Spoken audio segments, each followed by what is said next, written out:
Hello students. तो चलिए इस वीडियो में आगे बढ़ते हैं, प्रोबेबिलिटी चैप्टर के एग्जाम्पल्स करते हैं।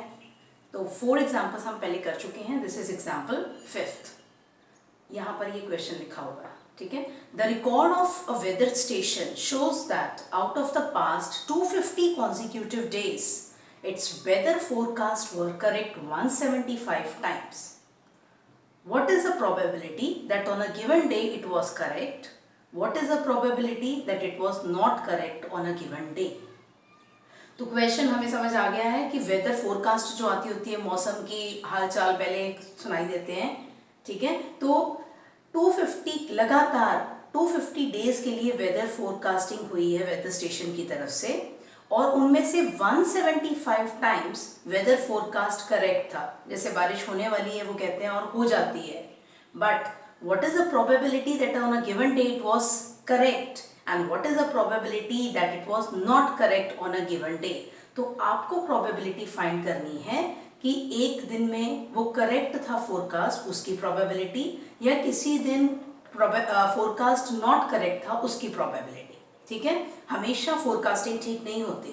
तो यहाँ पर total number of days for which the forecasts were done, ठीक है, 250.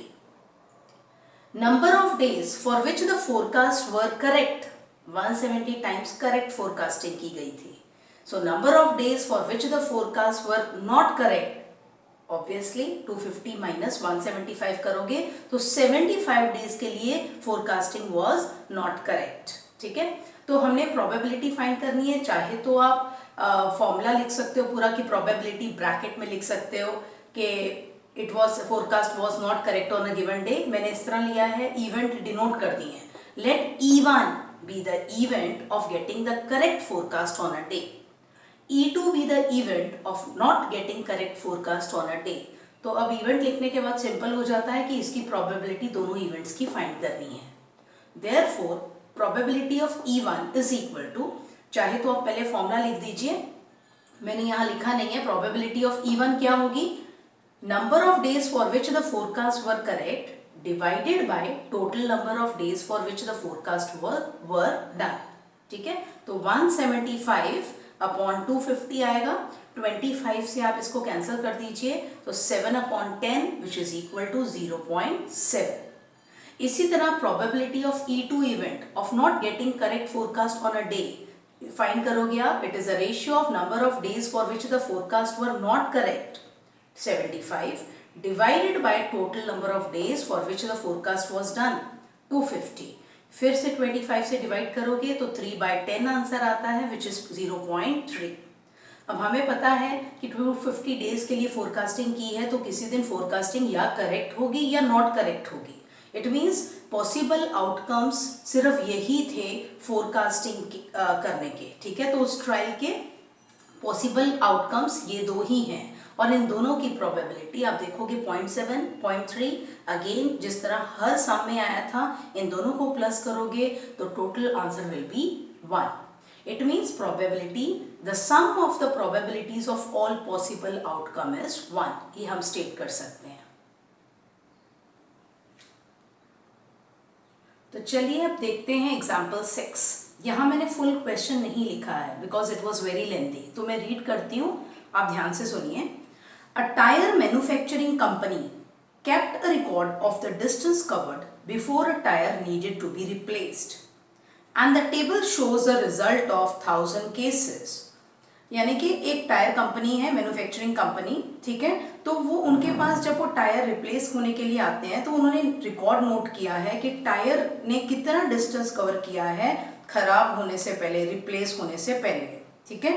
तो ये 1000 टायर्स, 1000 केसेस का इंफॉर्मेशन या रिकॉर्ड उन्होंने यहाँ पर रखा हुआ है इस टेबल में।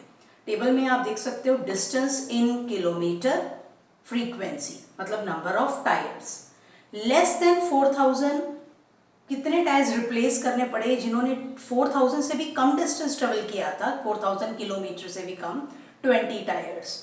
इसी तरह वो टायर्स जिन्होंने 4000 और 9000 किलोमीटर के बीच में डिस्टेंस कवर किया और वो रिप्लेस करने पड़ गए यानी खराब हो गए, 210 टायर्स। इसी तरह अपने पास है 325 टायर्स कौन से हैं जिनको रिप्लेस करने की ज़रूरत पड़ी जब उन्होंने डिस्टेंस 9000 से लेकर 14000 किलोमीटर तक का डिस्टेंस तय किया तब तक।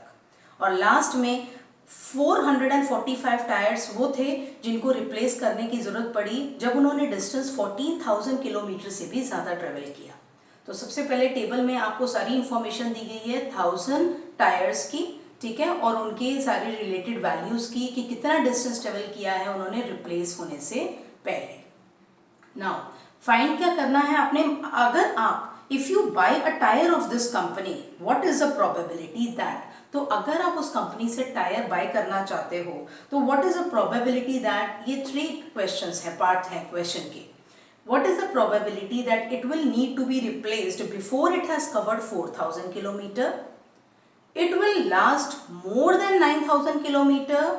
Third, probability that it will need to be replaced after it has covered somewhere between 4000 and 14000 kilometer. Obviously, अगर पहला आंसर की वैल्यू ज़्यादा आ गई, बहुत 1 के काफ़ी करीब आ गई, आपको पता है कि सारी प्रोबेबिलिटी 0 और 1 के बीच में ही आएंगी, तो जिस प्रोबेबिलिटी जो 1 के करीब होगी तो दैट इट मीन्स तो वो चांस ज़्यादा है। तो चलिए देखते हैं यहाँ पर solution. Total number of trials मतलब टोटल नंबर ऑफ केसेस और टोटल नंबर ऑफ टायर्स जिनका रिकॉर्ड है तो दैट इज 1000, ठीक है। तो फर्स्ट पार्ट करते हैं, frequency of a tyres that needs to be replaced before it covers 4000 kilometre.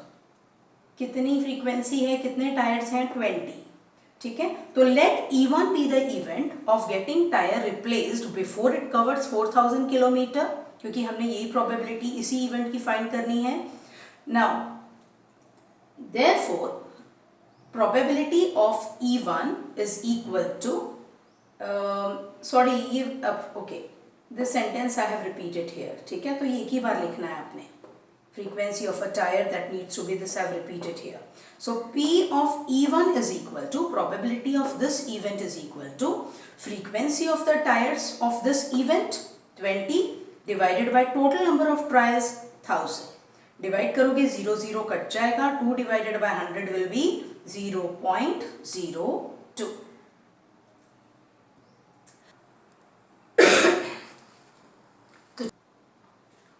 तो चलिए देखते हैं सेकेंड पार्ट इस क्वेश्चन का। You have to find the probability that the tyre will last more than 9000 kilometre. तो अब हमारा इवेंट है कि टायर हम वो बाय करें उसकी प्रोबेबिलिटी फाइंड करें जो 9000 किलोमीटर एटलीस्ट कवर करे और उससे ज़्यादा डिस्टेंस कवर करे तब रिप्लेस करने की ज़रूरत पड़े, ठीक है। तो यहाँ पर frequency total number of trials तो बिल्कुल सेम है 1000, किसकी फ्रीक्वेंसी फाइंड करनी है, यहाँ पर दी है इस क्वेश्चन के लिए, प्रोबेबिलिटी के लिए हमें फ्रीक्वेंसी फाइंड करनी पड़ेगी। फ्रीक्वेंसी ऑफ टायर्स या number of tyres that will last more than 9000 kilometre, it means उनको रिप्लेस करने की जरूरत 9000 किलोमीटर से पहले ना पड़े। तो अगर हम ये टेबल देखेंगे तो जो लास्ट 2 कॉलम्स हैं उसमें से पहला वाला है 9000 और 14000 किलोमीटर डिस्टेंस कवर करके रिप्लेस करने वाला, लास्ट 14000 किलोमीटर से ज़्यादा डिस्टेंस कवर करने के बाद रिप्लेस करने वाला। तो वो दोनों ही रीडिंग्स हैं जो इस फ्रीक्वेंसी के अंडर आएंगी, क्योंकि वो दोनों ही रीडिंग्स हैं उन टायर्स की जिन्होंने कम से कम 9000 किलोमीटर ट्रेवल किया है रिप्लेस होने से पहले, उससे ज़्यादा, ठीक है। So frequency of tyres that will last more than 9000 kilometre is, last के दोनों प्लस कर लो number of tyres, 325 plus 445 which is 770. Let E2 be the event of getting tire that will last more than 9000 kilometer.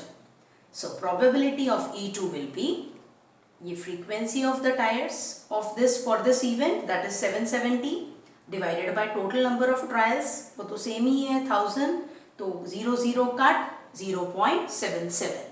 तो probability of getting the tire which you buy that it will last more than 9000 kilometer is 0.77. तो चलिए अब find करते हैं third part, probability of buying a tire that it will need to be replaced after it has covered somewhere between 4000 kilometer and 14000 kilometer. तो ये probability find करने के लिए भी सेम मेथड ही फॉलो करेंगे। Frequency of tyres that need to be replaced after it has covered somewhere between 4000 kilometre and 14,000 kilometre. अगर हम ये डाटा देखें जो दिया हुआ है, सो 4000 और 14,000 किलोमीटर के बीच में कितने टायर्स आए हैं हमारे? 4000, ये 210, 4000 और 9000 तक 210 है, और 9000 से 14,000 तक 325, मतलब ये दोनों रीडिंग्स हमें प्लस करनी पड़ेंगी। So total number of tyres which need to be replaced after it has covered somewhere between 4000 and 14,000 kilometre is 210 plus 325, that is 535। तो यहाँ पर भी हम इवेंट को लेटर से डिनोट कर देते हैं। Let E3 be the event of getting the tire that needs to be replaced after it has covered somewhere between 4,000 kilometre and 14,000 kilometre. ठीक है, तो प्रोबेबिलिटी फाइंड करेंगे। Probability of E3 event is frequency of this tires under this event 535 divided by total number of trials 1000, और अगर divide करोगे नीचे 1000 है, सो 3 zeros are there, so 1 2 3 यहाँ पॉइंट पुट करना पड़ेगा 0.535। तो तीनों प्रोबेबिलिटीज हम फाइंड कर चुके हैं। मेथड सेम था, टोटल नंबर ऑफ ट्रायल्स तीनों पार्ट्स में सेम लेने हैं। ठीक है, सिर्फ फ्रीक्वेंसी डिपेंड कर रही है आपके प्रोबेबिलिटी इवेंट पर कि कौन सा इवेंट है, उस पर डिपेंड करके आपने फ्रीक्वेंसी सेलेक्ट करनी है, और divided by total number of trials will be same and you can easily find the probability. तो चलिए अब देखते हैं एग्जाम्पल 7।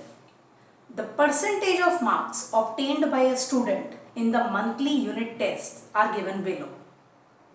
ठीक है, तो ये टेबल के फॉर्म में दिया हुआ है। यूनिट टेस्ट 1 2 3 4 5 ये मंथली यूनिट टेस्ट हैं।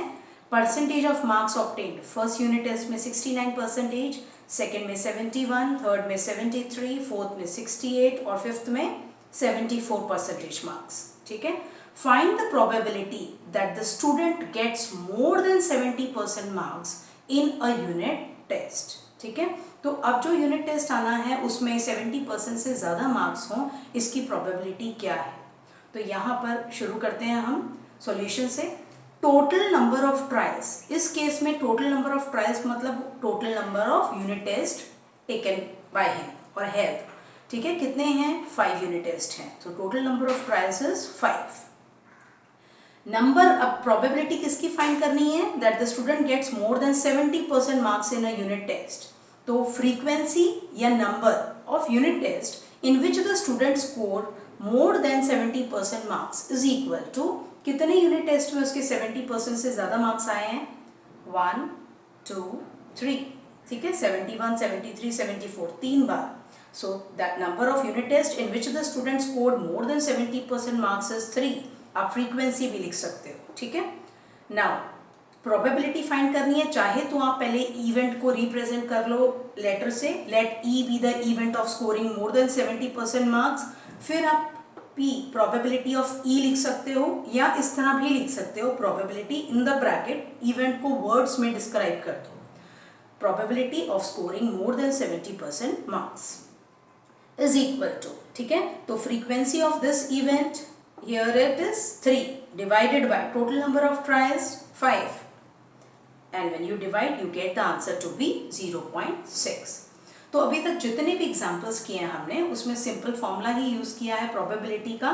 सिर्फ ये होता है कि कई बार आपको डाटा से सीधा आंसर नहीं मिलता, दो आंसर्स को, जिस तरह पिछले केस में था टायर्स के केस में, तो 2 रीडिंग्स को प्लस करना पड़ जाता है। तो it depends upon the question कि आपको किस चीज़ की प्रोबेबिलिटी फाइंड करनी है, किस इवेंट की फाइंड करनी है। तो इवेंट को अगर आपने ध्यान से समझ लिया तो फॉर्मूला तो सेम ही है, ऊपर फ्रीक्वेंसी आएगी उस इवेंट की और divided by total number of trials. Probability का कोई यूनिट नहीं होता, और हमने देखा है कि प्रोबेबिलिटी हमेशा किसी आउटकम की भी प्रोबेबिलिटी 0 और 1 के बीच में आ रही है अभी तक जितना किया है। वैसे मैंने आपको पहले रेंज बताई थी कि probability can lie between 0 and 1 and including 0 and 1 values. ठीक है, तो कंटिन्यू करेंगे नेक्स्ट वीडियो में। With this I would like to end this video. Thanks students.